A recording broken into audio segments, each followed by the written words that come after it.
మనకి ఇక్కడ ఒక డేటా ఉంది. ఆ డేటా నుంచి మనం VLOOKUP అలాగే ఇండెక్స్ మ్యాచ్ రెండు ఫంక్షన్లని అప్లై చేసి చూద్దాం. ఏది ఎలా చేస్తుంది, ఏది ఎంత ప్రాపర్గా ఉంటుంది అనేది ప్రాక్టికల్గా చూద్దాం. చూడండి, VLOOKUP ఈక్వల్ టు కీబోర్డ్లో ట్యాప్ ప్రెస్ చేశాను, ఫార్ములా ఓపెన్ అవుతుంది. లుకప్ వాల్యూ ఇది ఇస్తున్నాను నేను, కామా. సింటాక్స్లో గమనించండి, సింటాక్స్ ఇంపార్టెంట్. టేబుల్ అరే ఇస్తున్నాను. కీబోర్డ్లో కంట్రోల్ షిఫ్ట్ రైట్ డౌన్ పట్టుకుంటే టేబుల్ సెలెక్ట్ అయిపోతుంది. ఓకేనా? Comma column index number. మనం ఇచ్చిన ఈ టేబుల్లో మనకు కావాల్సింది ఈ ఐడిని బేస్ చేసుకుని వాళ్ళ శాలరీ చెప్పగలగాలి. 1 2 3 4 4th కాలంలో ఉంది. ఓకేనా? ఇప్పుడు కాలమ్ ఇండెక్స్ నెంబర్ వచ్చేసరికి మనకి ఏమవుతుంది, 4th కాలం అవుతుంది. అలా కామా పెట్టి ఎగ్జాక్ట్ వాల్యూ అంటే ఎగ్జాక్ట్గా మ్యాచ్ అవ్వాలి కాబట్టి 0. ఓకేనా? చూడండి, 1001 ఇక్కడ 1001 12,000 శాలరీ ఉందని చెప్పింది. దీన్ని ట్రాక్ మనకు కిందకలా లేదా డబల్ టిక్ అని చేయవచ్చు, అలాగే డ్రాగ్ చేయవచ్చు. ఈ విధంగా వాల్యూస్ వస్తాయి. అలాగే ఇండెక్స్ మ్యాచ్ కూడా అప్లై చేస్తాను. చూడండి, ఈజ్ ఈక్వల్ టు ఓకేనా, ఇండెక్స్ రేంజ్ చేయాలి. లుకప్ వాల్యూ మనకి ఏంటంటే ఫైనల్గా ఏది చూపించాలి అనేది ఆ రేంజ్ చేయాలి. ఓకేనా?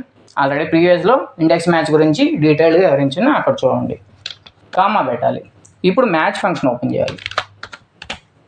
మ్యాచ్ ఫంక్షన్లో లుకప్ వాల్యూ అనేది ఇక్కడ ఇచ్చేసాను, కామా. ఆ రేంజ్ ఎక్కడ ఉంది, ఇక్కడే కదా.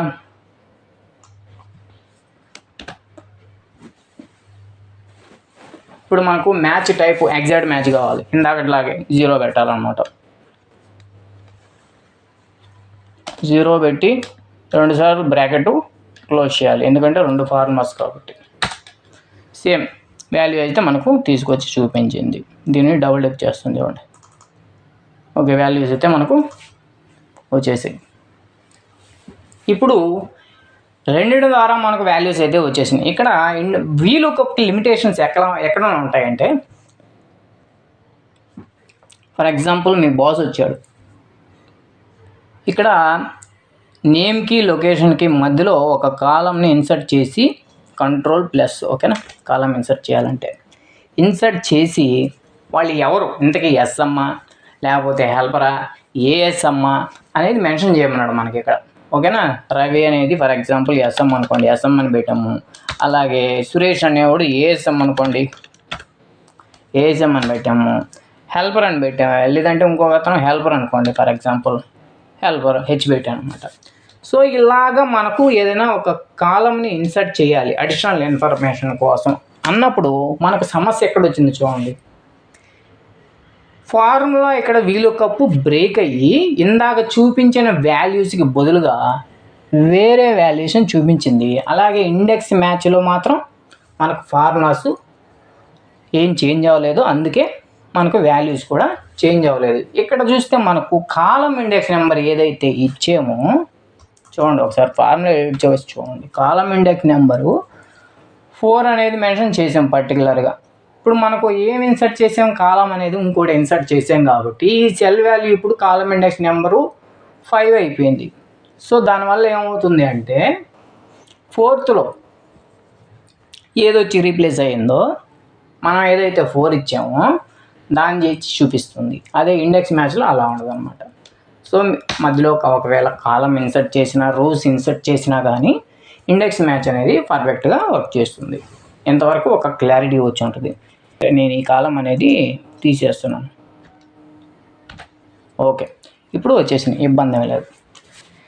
ఇక్కడ నేను ప్రతి వీడియోలో ఏం చెప్తున్నాను అంటే రేంజెస్ ఇచ్చినప్పుడు వాటిని ఫ్రీజ్ చేసుకుంటే మనకు వాల్యూస్ అనేది పర్ఫెక్ట్గా వస్తాయి అని చెప్పాను. ఎందుకు ఫ్రీజ్ చేయాలనేది ఇక్కడ చూద్దాం. ఫర్ ఎగ్జాంపుల్ ఈ డేటాని నేను కాపీ చేసి Ctrl+V, ఓకేనా, దీన్ని నేను షార్ట్ చేస్తున్నాను. ఇప్పుడు హోమ్ ట్యాబ్లో షార్ట్ ఎలా చేస్తానంటే లార్జెస్ట్ టు స్మాలెస్ట్. ఇప్పుడు చూడండి, మనకు ఆర్డర్ మారిపోయింది. వీటిని తీసుకొచ్చి ప్లేస్లో నేను పేస్ట్ చేశాను. ఇక్కడ చూడండి, సగం వాల్యూసే మనకు చూపించగలుగుతుంది. మిగతా వాల్యూస్ని మనకు 2 ఫార్ములాలు చూపించడం లేదు. ఎందుకు ఇలా జరిగింది అంటే ఒకసారి చూడండి. అందుకే నేను ఏం చెప్తానంటే ఎప్పుడు కూడా ఒక రేంజ్ ఇచ్చేటప్పుడు ఫ్రీజ్ చేయాలి అని చెప్తాను అనమాట. ఫ్రీజ్ అంటే ఏ ఫార్ములాకైనా మనం ఒక రేంజ్ ఇస్తున్నాం అనుకోండి, వాటిని ఫ్రీజ్ చేయాలి. ఇక్కడ చూడండి, మీరు రేంజ్ ఇచ్చేటప్పుడు VLOOKUPకి మనం టేబుల్ అరే ఇచ్చాం. ఓకేనా, ఇది ఫస్ట్ వచ్చి F2 అనేది లుకప్ వాల్యూ ఇది. అలాగే A2 నుంచి D6 వరకు ఉంది కదా, ఇది వచ్చి టేబుల్ అనమాట. టేబుల్ని సెలెక్ట్ చేసాం. ఇక్కడ మీరు ఇక్కడ చూడండి, టేబుల్ అనేది ఇక్కడ ఉంది. ఓకేనా, ఇక్కడ నుంచి ఇక్కడికి పర్ఫెక్ట్గా ఉంది. ఇప్పుడు నేను ఇంకోటి చూపిస్తాను. ఇదే వాల్యూ డ్రాగ్ చేసినప్పుడు ఫర్ ఎగ్జాంపుల్ 7 దాకా వచ్చింది అనుకోండి, 7కి వచ్చింది. ఇప్పుడు నేను ఫార్ములా చూపిస్తాను.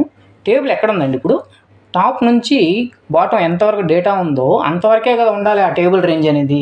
ఇక్కడ మీరు గమనిస్తే వీటిని అన్నింటిని వదిలేసి ఇక్కడ కింద ఏదైతే ఉన్నాయో ఆ వాల్యూలకు వచ్చేసింది. అంటే టేబుల్ కూడా మూవ్ అవుతూ ఉంది ప్రతిసారి. ఎందుకంటే ఇక్కడ ఎగ్జాక్ట్ రిఫరెన్స్ కాదు, రిలేటివ్ రిఫరెన్స్ తీసుకుంటూ ఉంటుంది అనమాట. అందుకనే టేబుల్స్ని ఒక రేంజ్ని ఎప్పుడు కూడా ఫ్రీజ్ చేసుకోవాలి. అందుకనే ఇప్పుడు మనం మొదటకి వెళ్ళేసి దాన్ని ఎడిట్ చేసి F2 కొట్టే ఎడిట్ అయిపోతుంది.